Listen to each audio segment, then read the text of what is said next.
بسم اللہ الرحمن الرحیم۔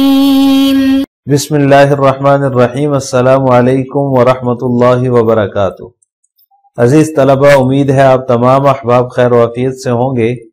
آج مسند امام اعظم کا سبق نمبر 115 ہے، اور اس سبق کے اندر ہم نکاح کا حکم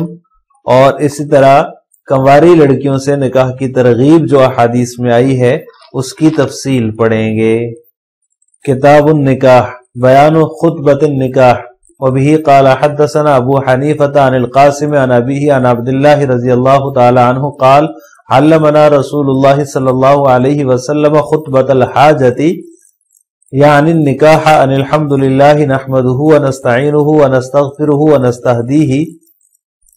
من يهد الله فلا مضل له ومن يضلل فلا هادي له ونشهد ان لا اله الا الله ونشهد ان محمدا عبده ورسوله يا ايها الذين امنوا اتقوا الله حق تقاته ولا تموتن الا وانتم مسلمون واتقوا الله الذي تساءلون به والارحام ان الله كان عليكم رقيبا يا ايها الذين امنوا اتقوا الله وقولوا قولا سديدا يصلح لكم اعمالكم ويغفر لكم ذنوبكم ومن يطع الله ورسوله فقد فاز فوزا عظيما۔ حضرت عبداللہ بن مسعود رضی اللہ تعالیٰ عنہ سے روایت ہے، وہ فرماتے ہیں کہ نبی کریم صلی اللہ علیہ وسلم نے ہمیں خطبہ حاجت یعنی خطبہ نکاح کی تعلیم بھی دی ہے، جس کا ترجمہ یہ ہے ان الحمدللہ نحمدہ، تمام تعریفیں اللہ تعالیٰ کے لیے ہیں، ہم اسی کی تعریف کرتے ہیں اور ہم اسی سے مدد مانگتے ہیں، اسی سے اپنے گناہوں کی معافی چاہتے ہیں اور اسی سے ہدایت طلب کرتے ہیں۔ من یہد اللہ فلا مضل لہ، جسے اللہ ہدایت دے اسے کوئی گمراہ نہیں کر سکتا، اور جسے گمراہ کر دے اسے کوئی ہدایت نہیں دے سکتا۔ اور ہم اس بات کی گواہی دیتے ہیں کہ اللہ کے سوا کوئی معبود نہیں، اور ہم اس بات کی بھی گواہی دیتے ہیں کہ محمد صلی اللہ علیہ وسلم اللہ کے بندے اور رسول ہیں۔ یا ایھا الذین آمنوا اتقوا اللہ حق تقاتہ ولا تموتن الا وانتم مسلمون، اے ایمان والو اللہ سے اس طرح ڈرو جیسے اس سے ڈرنے کا حق ہے، اور تم مسلمان ہونے کی حالت میں ہی مرنا۔ واتقوا اللہ الذی تساءلون بہ والارحام، اور تم ڈرو اس سے جس کا تم ایک دوسرے کو واسطہ دے کر سوال کرتے ہو۔ ان اللہ والارحام، اور رشتہ داریوں کو توڑنے سے بچو۔ ان اللہ کان علیکم رقیبا، بے شک اللہ تم پر نگہبان ہے۔ یا ایھا الذین آمنوا اتقوا اللہ وقولوا قولا سدیدا، اے ایمان والو اللہ سے ڈرو اور سیدھی سچی بات کہو۔ یصلح لکم اعمالکم ویغفر لکم ذنوبکم،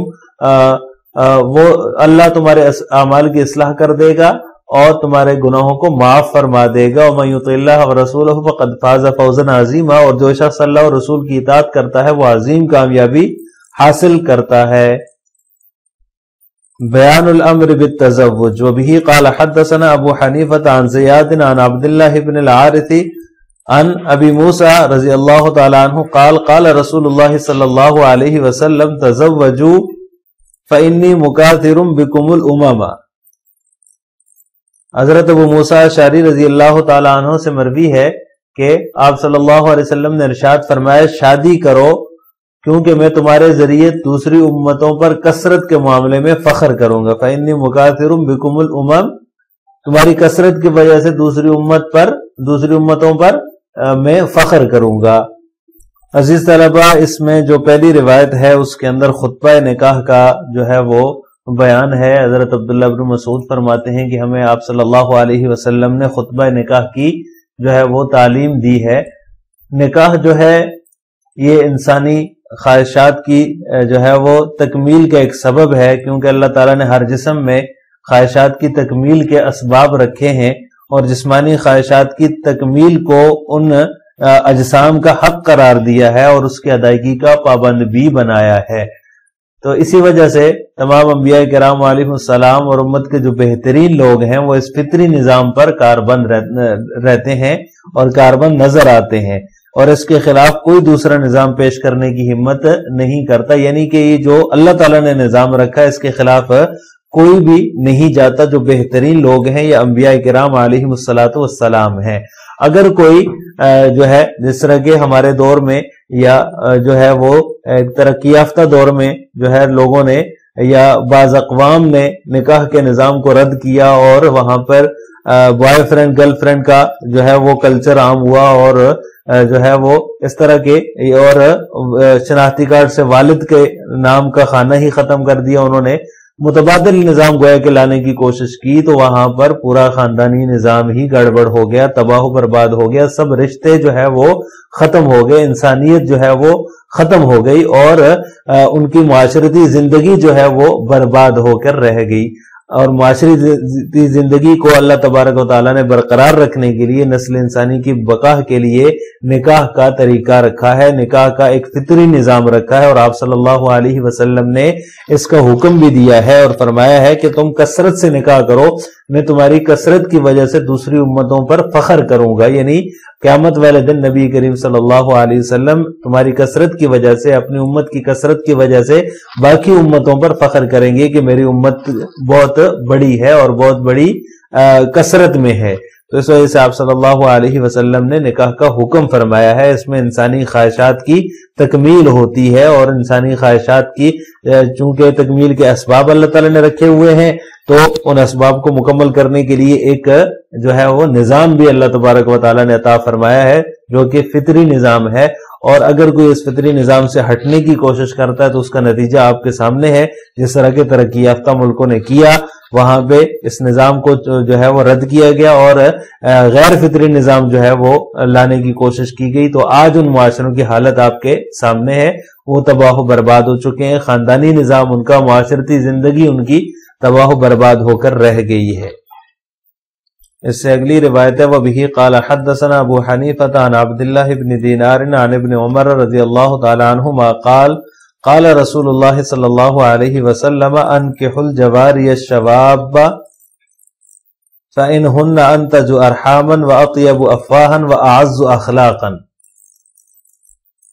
حضرت ابن عمر رضی اللہ تعالی عنہما سے مروی ہے کہ رسول اللہ صلی اللہ علیہ وسلم نے ارشاد فرمایا، کنواری لڑکیوں سے نکاح کرو، کیونکہ ان کا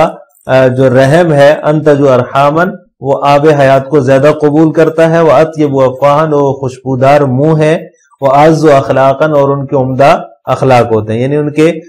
جو منہ ہیں ان کی عمدہ خوشبو ہے، خوشبودار منہ ہے، وہ اعز اخلاقن، اور وہ عمدہ اخلاق رکھتی ہیں۔ عزیز طلبہ، اس روایت کے اندر جو ہے وہ آپ صلی اللہ علیہ وسلم نے فرمایا انکحوا الجواریہ الشوابہ، جو ہے وہ باکرہ لڑکیوں سے نکاح کرو۔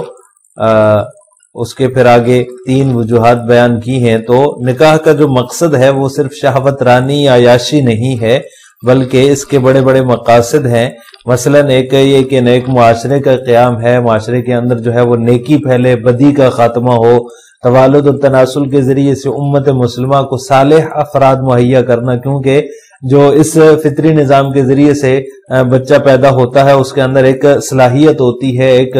بھرپور قسم کی صلاحیت کا حامل ہوتا ہے وہ، اور اسی طرح خاندانوں قبیلوں میں باہمی محبت اور مودت پیدا ہوتی ہے۔ اس سے صرف 2 بندوں کی شادی نہیں ہو رہی ہوتی میاں بیوی کی، بلکہ ایک خاندان کی خاندان سے شادی ہو رہی ہوتی ہے، تو قبیلوں میں اور خاندانوں میں جو ہے وہ محبت بڑھتی ہے۔ اور اسی طرح طاغوتی قوتوں کے مقابلے میں امت مسلمہ کی عددی برتری بھی اس کا ایک مقصد ہے کہ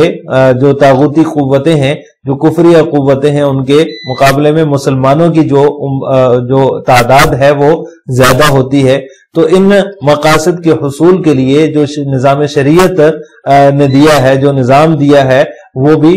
جو ہے وہ معمولی نہیں ہے، بہت بڑا نظام ہے، بہت ہی بہترین نظام ہے، بلکہ فطرت کے تمام تقاضوں کو ملحوظ اس میں رکھا گیا ہے۔ اسی وجہ سے نوجوانوں کے جذبات کو مجروح کر کے بیوہ یا مطلقہ سے شادی کرنے پر مجبور نہیں کیا گیا کہ آپ نے بیوہ یا مطلقہ سے ہی شادی کرنی ہے۔ اس لیے آپ صلی اللہ علیہ وسلم نے فرمایا کہ جو ہے وہ باکرہ سے نکاح کرو، کیونکہ ان کے جو ہے وہ رحم زیادہ جو ہے وہ آب حیات کو قبول کرنے والے ہوتے ہیں، اور دوسری وجہ یہ بیان فرمائی کہ ان کے منہ کی جو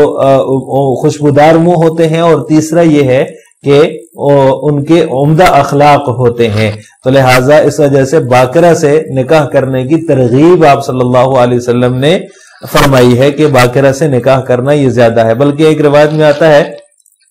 حضرت جابر رضی اللہ تعالیٰ عنہ نے ایک بیوہ سے نکاح کیا تو آپ صلی اللہ علیہ وسلم سے جب انہوں نے اجازت مانگی گھر جانے کی تو آپ نے پوچھا کہ آپ نے بیوہ سے نکاح کیا یا باکرہ سے؟ تو انہوں نے فرمایا کہ میں نے بیوہ سے نکاح کیا ہے. تو آپ صلی اللہ علیہ وسلم نے فرمایا کہ تو نے باکرہ سے کیوں شادی نہ کی؟ تاکہ تو اس سے کھیلتا وہ تو اس سے کھیلتی. تو مطلب یہ نہیں ہے کہ صرف جو ہے وہ عیاشی کے لیے آپ صلی اللہ علیہ وسلم نے فرمایا، مقصد یہ نہیں ہے، بلکہ باکرہ سے نکاح کرنے میں یہ فائدہ ہے کہ اس سے مسلمانوں کو عددی برتری حاصل ہوتی ہے، اس سے جو ہے اس کا رحم جو ہوتا ہے وہ زیادہ جلدی آب حیات کو قبول کرتا ہے، جس کے نتیجے میں جو ہے وہ نیک صالح اولاد جو ہے وہ فراہم ہوتی ہے، اللہ تعالیٰ عطا فرماتے ہیں اور اس سے نیک صالح اولاد کا زیادہ پیدا ہونے کے امکانات ہوتے ہیں. اس وجہ سے آپ صلی اللہ علیہ وسلم نے باکرہ سے شادی کرنے کی ترغیب دی ہے. لہٰذا آج کے سبق کا خلاصہ یہ ہوا کہ ہم نے نکاح کا حکم، کنواری لڑکیوں سے نکاح کی ترغیب کے بارے میں آج کے سبق میں تفصیل پڑھی ہے.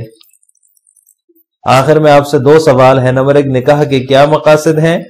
نمبر 2، کنواری لڑکیوں سے نکاح کی کیوں ترغیب دی گئی ہے؟ ان دونوں سوالوں کا جواب آپ نے کمنٹ باکس میں دینا ہے. السلام علیکم ورحمۃ اللہ وبرکاتہ.